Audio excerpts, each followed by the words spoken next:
Hi all, welcome to back my channel. ನಾನಿವತ್ತು ಮೀನು ಸಾಂಬಾರನ್ನ ಯಾವ ರೀತಿ ಮಾಡೋದು ಅಂತ ತೋರಿಸ್ಕೊಡ್ತಾ ಇದ್ದೀನಿ. ಸಿಂಪಲ್ಲಾಗಿ ಹಾಗೆ ಟೇಸ್ಟಿಯಾಗಿ ಮಾಡ್ಕೋಬೋದು, ತುಂಬ ಸರಳವಾಗಿ ಮಾಡ್ಬೋದು, ಅಷ್ಟೇನು ಕಷ್ಟ ಏನಿಲ್ಲ. ಬಹಳ ಬೇಗನೆ ಮಾಡುವಂಥ ರೆಸಿಪಿ ಇದು. ಫಸ್ಟು ಮೀನನ್ನ ನೀಟಾಗಿ ವಾಶ್ ಮಾಡಬೇಕು. ಈ ಥರ ಇರೋ ಮೀನನ್ನ ತೊಗೊಂಡಿದ್ದೀನಿ. ಮೀನನ್ನ ವಾಶ್ ಮಾಡಿದ ನಂತರ ಸ್ವಲ್ಪ ನೀರು ಹಾಕಿಬಿಟ್ಟು ಹಾಗೆ ಅರಿಶಿನ ಪುಡಿ, ಉಪ್ಪು, ಹಾಗೆ ಸ್ವಲ್ಪ ಹುಣಸೆ ಹಣ್ಣು ಹಾಕಿ ನೀಟಾಗಿ ನೆನೆಸಿಡಬೇಕು. ಮಸಾಲೆಗೆ ಅಂತ ಒಂದು ಮೀಡಿಯಮ್ ಸೈಜ್ ಈರುಳ್ಳಿ, ಸ್ವಲ್ಪ ಟೊಮೆಟೊ ಹಣ್ಣು, ಒಂದು ಗೆಡ್ಡೆ ಬೆಳ್ಳುಳ್ಳಿ, ಶುಂಠಿ, ಹಾಗೆ ಕೊತ್ತಂಬರಿ ಸೊಪ್ಪು, ಹಾಗೆ ಜೀರಿಗೆ, ಸ್ವಲ್ಪ ಮೆಣಸು, ಚಕ್ಕೆ, ಲವಂಗ, ಕಾಯಿ ತುರಿನ ತೊಗೊಂಡಿದ್ದೀನಿ. ಇದನ್ನೆಲ್ಲನೂ ಲೈಟಾಗಿ ಫ್ರೈ ಮಾಡ್ಕೋಬೇಕು. ಒಲೆ ಮೇಲೆ ಒಂದು ಪಾತ್ರೆ ಇಟ್ಕೊಂಡಿದ್ದೀನಿ. ಅದಕ್ಕೆ ಸ್ವಲ್ಪ ಎಣ್ಣೆ ಹಾಕಿದ್ದೀನಿ. ಎಣ್ಣೆ ಹಾಕಿ ಕಟ್ ಮಾಡಿಟ್ಟಿರೋ ಈರುಳ್ಳಿನ ಸೇರಿಸಿದ್ದೀನಿ. ಈರುಳ್ಳಿ ಸ್ವಲ್ಪ ಫ್ರೈ ಆದ ನಂತರ ಅದಕ್ಕೆ ಬೆಳ್ಳುಳ್ಳಿನ ಸೇರಿಸ್ತಾ ಇದ್ದೀನಿ. ಬೆಳ್ಳುಳ್ಳಿನೂ ಕೂಡ ಸ್ವಲ್ಪ ಫ್ರೈ ಆಗಬೇಕು. ಹಾಗೆ ಶುಂಠಿನೂ ಸೇರಿಸ್ತಾ ಇದ್ದೀನಿ. ಚೆನ್ನಾಗಿ ಫ್ರೈ ಮಾಡಿದ ನಂತರ ಟೊಮೆಟೊ ಹಣ್ಣನ್ನು ಸೇರಿಸ್ಕೋಬೇಕು. ಟೊಮೆಟೊ ಹಣ್ಣನ್ನು ಕೂಡ ಸೇರಿಸಿ ಅದನ್ನು ಕೂಡ ಚೆನ್ನಾಗಿ ಫ್ರೈ ಮಾಡಬೇಕು. ಘಮ ಘಮ ಅಂತ ಪರಿಮಳ ಬರುತ್ತೆ, ಅಲ್ಲಿವರೆಗೂ ಫ್ರೈ ಮಾಡಿ. ಹಾಗೆ ಸ್ಪೈಸಸ್ಗಳನ್ನು ಕೂಡ ಅದಕ್ಕೆ ಸೇರಿಸ್ಕೋಬೇಕು. ಜೀರಿಗೆ, ಮೆಣಸು, ಚಕ್ಕೆ, ಲವಂಗ, ಕಾಯಿ ತುರಿನ ಎಲ್ಲ ಸೇರಿಸಿ ಅದನ್ನು ಕೂಡ ಚೆನ್ನಾಗಿ ಫ್ರೈ ಮಾಡಬೇಕು. ನಂತರ ಮೇಲ್ಗಡೆ ಸ್ವಲ್ಪ ಕೊತ್ತಂಬರಿ ಸೊಪ್ಪನ್ನ ಹಾಕಿ ಅದನ್ನು ಕೂಡ ಫ್ರೈ ಮಾಡ್ಕೋಬೇಕು. ಒಂದು 5 ನಿಮಿಷ ಫ್ರೈ ಮಾಡಿದ ನಂತರ ಅದನ್ನ ತಣ್ಣಗಾಗೋಕ್ಕೆ ಬಿಡಬೇಕು. ತಣ್ಣಗಾದ ನಂತರ ಅದನ್ನು ಒಂದು ಮಿಕ್ಸಿ ಜಾರ್ಗೆ ಹಾಕ್ಕೋಬೇಕು.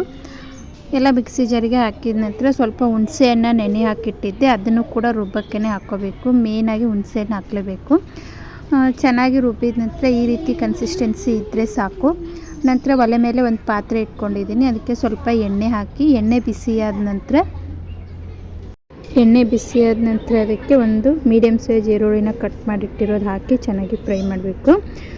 ಈರುಳ್ಳಿ ಫ್ರೈ ಆದ ನಂತರ ರುಬ್ಬಿಟ್ಟಿರೋ ಮಸಾಲೆನ ಹಾಕಿ ಚೆನ್ನಾಗಿ ಫ್ರೈ ಮಾಡಬೇಕು. ಕಲರು ಚೇಂಜ್ ಆಗಬೇಕು ಮಸಾಲೆದು, ನೋಡ್ತಾ ಇರ್ಬೋದು. ಸ್ವಲ್ಪ ಕಲರ್ ಚೇಂಜ್ ಆಗಿ ಸ್ಮೆಲ್ ಬರುತ್ತೆ, ಪರಿಮಳ ಘಮ ಘಮ ಅಂತ ಬರುತ್ತೆ, ಅಲ್ಲಿವರೆಗೂ ಫ್ರೈ ಮಾಡಬೇಕು. ಫ್ರೈ ಮಾಡಿದ ನಂತರ ಸ್ವಲ್ಪ ಅರಿಶಿನ ಪುಡಿ, ಹಾಗೆ ಸ್ವಲ್ಪ ಚಿಲ್ಲಿ ಪೌಡ್ರನ್ನ ಹಾಕಿ, ಹಾಗೆ ಸ್ವಲ್ಪ ಗರಂ ಮಸಾಲಾನ ಸೇರಿಸ್ಬಿಟ್ಟು, ಹಾಗೆ ಖಾರಕ್ಕೆ ಸ್ವಲ್ಪ ಖಾರದ ಪುಡಿನ ಸೇರಿಸ್ಕೋಬೇಕು. ಸಾಂಬಾರು ಪುಡಿ ಸೇರಿಸಿದ್ದೀನಿ ನಾನಿಲ್ಲಿ. ಅದನ್ನೆಲ್ಲ ಸೇರಿಸಿ ಚೆನ್ನಾಗಿ ಕುದಿಸ್ಬೇಕು. ಸ್ವಲ್ಪ ನೀರು ಹಾಕಬೇಕು. ನಿಮಗೆ ಎಷ್ಟು ಸಾಂಬಾರು ಬೇಕೋ ಅಷ್ಟು ಸಾಂಬಾರನ್ನ ನೋಡಿ, ಕನ್ಸಿಸ್ಟೆನ್ಸಿ ನೋಡಿ ನೀರು ಹಾಕ್ಕೊಳ್ಳಿ. ಹಾಗೆ ಮೇಲ್ಗಡೆ ಸ್ವಲ್ಪ ಉಪ್ಪನ್ನು ಹಾಕ್ಕೋಬೇಕು. ಚೆನ್ನಾಗಿ ಕುದೀತಾ ಇರಬೇಕು ಸಾಂಬಾರು. ಕುದೀತಾ ಇರೋ ಸಾಂಬಾರಿಗೆ ಮೀನನ್ನ ಹಾಕಬೇಕು. ನೆನೆಸಿಟ್ಟಿರ್ತಕ್ಕಂಥ ಮೀನನ್ನು ಒಂದೊಂದಾಗಿ ಈ ರೀತಿ ಎತ್ತಿ ತೆಗೆದು ಸೇರಿಸ್ಬೇಕು. ಮೀನು ಹಾಕಿದ ನಂತರ ಒಂದು 2 ನಿಮಿಷ ಬೇಯಿಸಬೇಕು. ಜಾಸ್ತಿ ಬೇಯಿಸಿದರೆ ಎಲ್ಲ ಕಲಸೋದಂಗೆ ಆಗಿಬಿಡುತ್ತೆ.